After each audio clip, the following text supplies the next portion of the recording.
tin của Bộ trưởng. Thứ nhất là về phổ cập mầm non và các vấn đề tiêu cực, nhất là bạo hành trong mầm non. Chúng ta đều hết sức chia sẻ và rất bức xúc trước một số hiện tượng ở một số nơi xảy ra bạo hành ở trường học, đặc biệt là đối với trẻ ở mầm non. To each problem, I just want to add some more information to those who already mentioned by the Prime Minister. Well, the first problem is about the popularity of preschool education, as well as some problems happening so far, especially children violation. We all acknowledge and frustrated about some circumstances that happening in some places. Có rất nhiều nguyên nhân, như Bộ trưởng đã nói, trong đó có nguyên nhân liên quan tới chất lượng đào tạo giáo viên mầm non. Hiện nay chúng ta là có khoảng 60% giáo viên mầm non là đã được học cao đẳng trở lên. Và còn trên 30%, gần 40% là đã học trung cấp. There are many reasons explained for that. However, one of these is the training quality of preschool teachers. We have more than 60% of preschool teachers graduated from college or even above, and still have more than 30% to 40% just graduated from vocational school.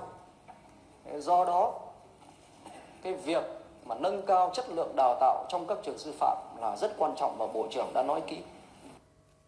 Vocational schools have 2 years training, therefore we need to enhance the quality of the training in schools in general. Vấn đề thứ hai là liên quan trách nhiệm kiểm tra từ việc xét cho mở trường đến mở các nhóm lớp độc lập của chính quyền địa phương. Chính quyền địa phương đây đương nhiên bao gồm cả cán bộ theo dõi về giáo dục của ngành giáo dục.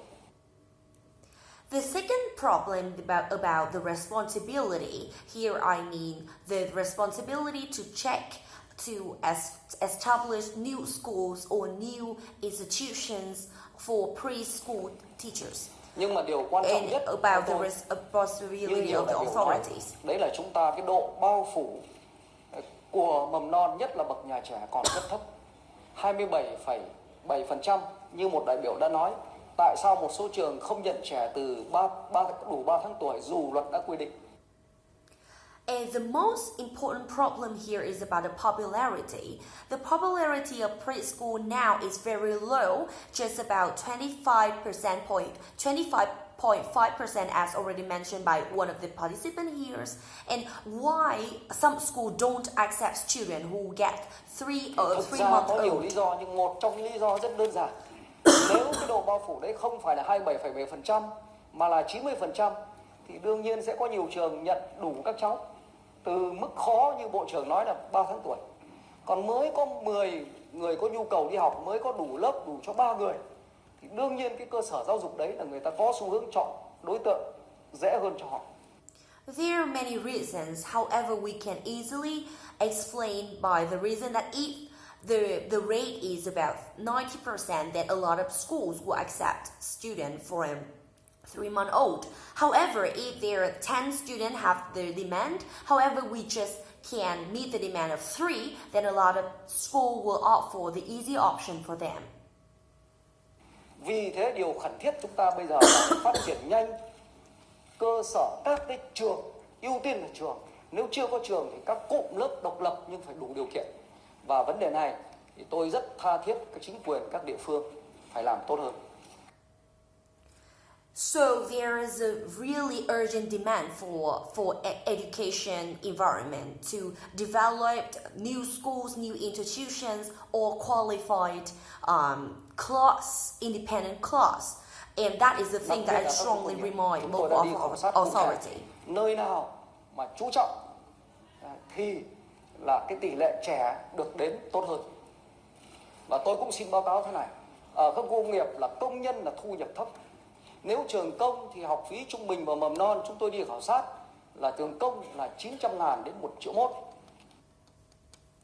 Especially for industrial park, as we estimated and research, those who prioritize this problem can raise the rate of students can go to preschools.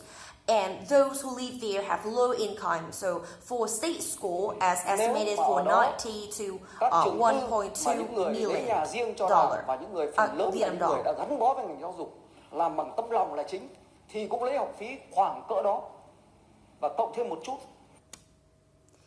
For those who open the schools for independent school are dedicated for this field, they may accept that rate or even a little bit higher.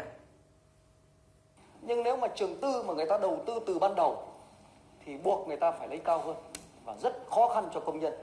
Vì vậy, ngoài việc lập trường công thì chúng ta rất cần cái mô hình là nhà nước đầu tư hoặc hỗ trợ một phần cho địa điểm và để cho trường tư người ta mở để giảm học phí. Cái đấy là vấn đề thứ nhất.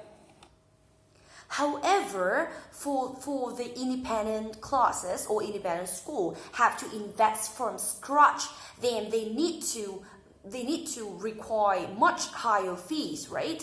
So besides establishing new state school, we need to also consider opening new independent schools for those independent for the place so that it can lower the price. Học khác mà nếu có bạo hành với trẻ em thì cương quyết thái độ. Và tôi đề nghị trong mọi trường hợp, gần đây là một số nơi làm nhưng chưa triệt để, là phải đưa ra khỏi ngành giáo dục. And for those teachers who commit children violation, we need to eradicate from education environment. Recently we did that, but not so seriously. Không thể vì một số cá nhân đấy mà ảnh hưởng chung đến toàn ngành.